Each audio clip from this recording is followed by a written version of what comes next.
नमस्कार दोस्तों, enrich academy में आपका स्वागत है। इस वीडियो में हम फाइनेंशियल डेरिवेटिव्स, फ्यूचर्स और ऑप्शंस के बारे में बात करेंगे।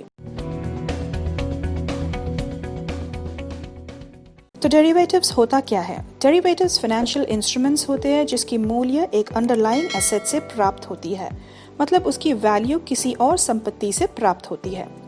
फाइनेंशियल इंस्ट्रूमेंट्स क्या होता है? सरल शब्दों में financial instruments shares, bonds, currency, indices आदि होती है। अब अंडरलाइंग एसेट क्या होता है? डेरिवेटिव किस चीज पर बेस होता है उसे हम अंडरलाइंग एसेट कहते हैं। मतलब हर डेरिवेटिव की मूल्य उसकी अंडरलाइंग एसेट पर निर्भर करता है। Stocks, bonds, commodities, currencies, market indices और इंटरेस्ट रेट सभी अंडरलाइंग एसेट्स होते हैं। उदाहरण के लिए दही और चीज लीजिए, ये दोनों प्रोडक्ट्स दूध से आते हैं, है ना? तो यहाँ दूध अंडरलाइंग एसेट है और दही और चीज को हम डेरिवेटिव्स कह सकते हैं।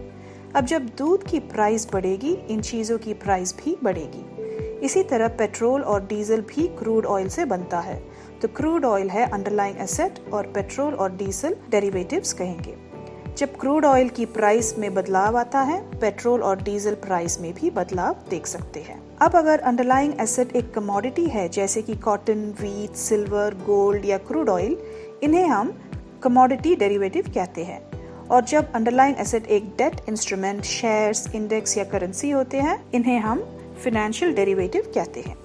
यहाँ समझने की बात यह है कि जब अंडरलाइंग एसेट के मूल्य बढ़ता है तब डेरिवेटिव्स की मूल्य भी अपने आप बढ़ता है। उदाहरण के लिए आईटीसी की स्टॉक डेरिवेटिव ले लेते हैं। जब आईटीसी कंपनी की वैल्यू बढ़ती है तब आईटीसी की डेरिवेटिव वैल्यू भी अपने आप बढ़ती है। तो आईटीसी की फ्यूचर्स की वैल्यू तभी बढ़ेगी जब आईटीसी कंपनी, जो कि अंडरलाइंग एसेट है, उसकी वैल्यू बढ़ती है। डेरिवेटिव्स 4 प्रकार के होते हैं: फॉरवर्ड्स, फ्यूचर्स, ऑप्शंस और स्वैप्स। इससे पहले कि हम 4 प्रकारों को देखें, हमें डेरिवेटिव्स की महत्व को समझना होगा। हमें डेरिवेटिव्स की आवश्यकता क्यों है? मुख्य रूप से 2 प्रमुख पहलुओं के लिए डेरिवेटिव्स का उपयोग किया जाता है: हेजिंग और स्पेकुलेशन। फिजिकल मार्केट में नुकसान या रिस्क को कम करने के लिए हेजिंग का उपयोग किया जाता है। स्पेकुलेशन जो है मार्केट की दिशा या ट्रेंड का अनुमान लगाने के लिए है। उदाहरण के लिए अगर मैं मार्केट रिसर्च करके अनुमान लगाती हूँ कि मार्केट ऊपर या नीचे जा सकता है, मैं यहाँ स्पेकुलेट कर रही हूँ।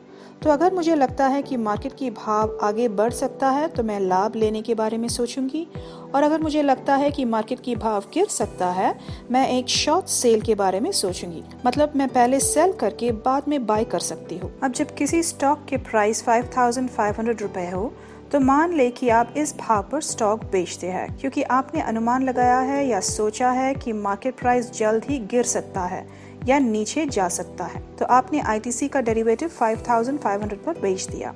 अब सोचिए कि अगर मार्केट की भाव घटकर 4500 हो जाए, यहाँ आपको 1000 रुपीज का लाभ हुआ है ना? यही पर डेरिवेटिव काम आते हैं।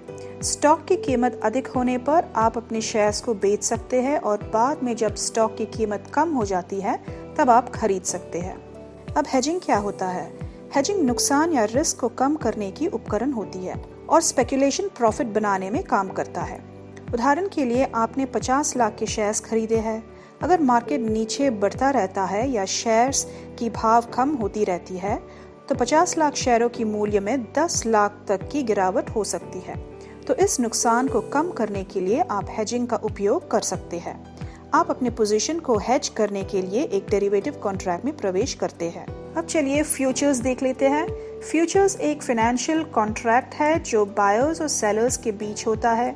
इस कॉन्ट्रैक्ट में कमोडिटी, स्टॉक्स, करेंसी आदि फाइनेंशियल डेरिवेटिव्स खरीद सकते हैं जो एक पूर्व निर्धारित समय और निर्धारित भाव पर होता है। फ्यूचर्स कॉन्ट्रैक्ट में दोनों पार्टीज मतलब बायर्स और सेलर्स कॉन्ट्रैक्ट से पीछे हट नहीं सकते। जो डेट और प्राइस फिक्स किया जाता है उसे दोनों पार्टीज को मानना होगा।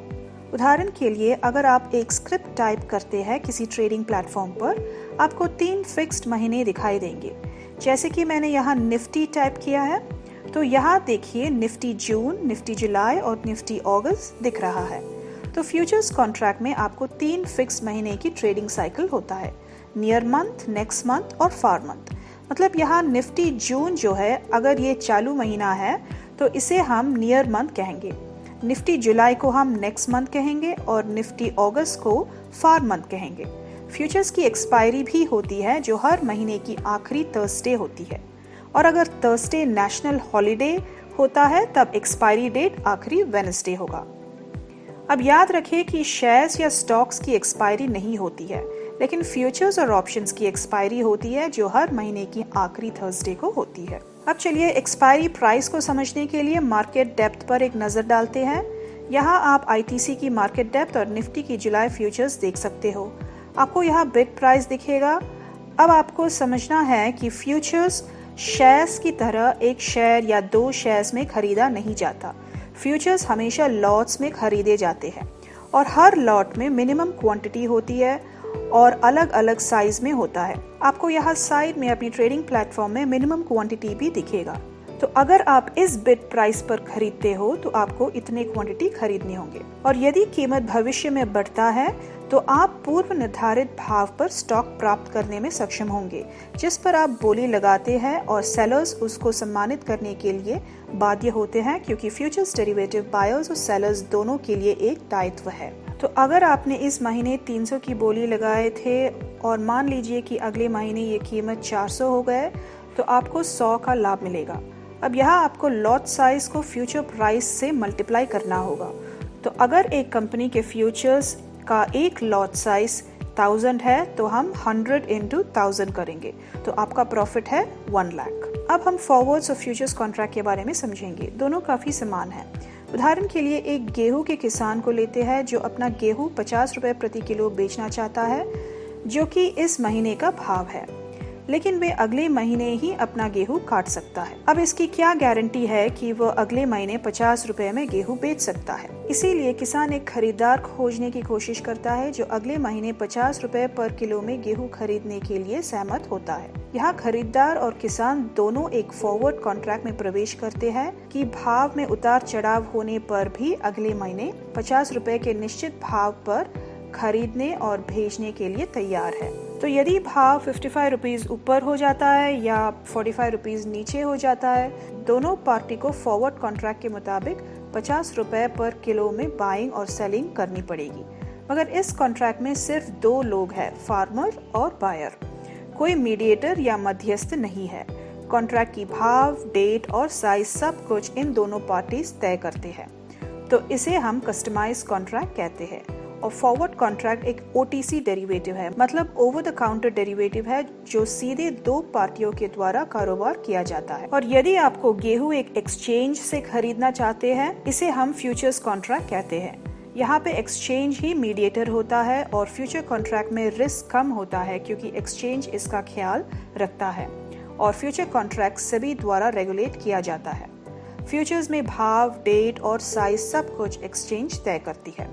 तो चलिए इसी गेहूं उदाहरण से ऑप्शंस कॉन्ट्रैक्ट को समझते हैं। अब सोचिए कि अगर गेहूं के भाव 70 रुपए पर किलो बढ़ जाता है, किसान को 20 रुपए पर किलो का नुकसान होगा, है ना? क्योंकि फॉरवर्ड कॉन्ट्रैक्ट के मुताबिक उन्होंने अपनी गेहूं को 50 रुपए पर किलो में भेजने का कॉन्ट्रैक्ट बनाया था। इसीलिए अपने नुकसान को कम करने के लिए किसान एक इंश्योरेंस कॉन्ट्रैक्ट करने का फैसला करता है। ये इंश्योरेंस हम कार की इंश्योरेंस या लाइफ इंश्योरेंस की समान है।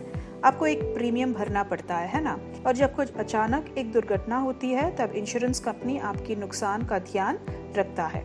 इसी तरह किसान को भी प्रीमियम भरना पड़ता है जब वे एक ऑप्शंस कॉन्ट्रैक्ट लेता है। उदाहरण के लिए किसान 5 रुपए का प्रीमियम भरता है। अब जब गेहूं का भाव बढ़ता है 70 रुपए तक, इंश्योरेंस कंपनी उन्हें जो भी अधिक भाव है उसकी भुगतान करेगी। यहाँ अगर 70 रुपए बढ़ता है तो कंपनी किसान को 20 रुपए पर किलो देगी, और अगर गेहूं का भाव 100 रुपए बढ़ता है तब कंपनी 50 रुपए पर किलो भुगतान करेगी।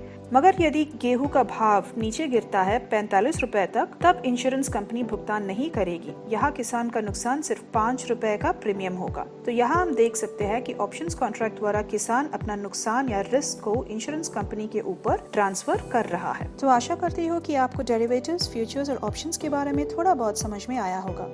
अगर आपको ये वीडियो अच्छा लगा तो चैनल को जरूर लाइक करें, सब्सक्राइब करें और शेयर करें। धन्यवाद।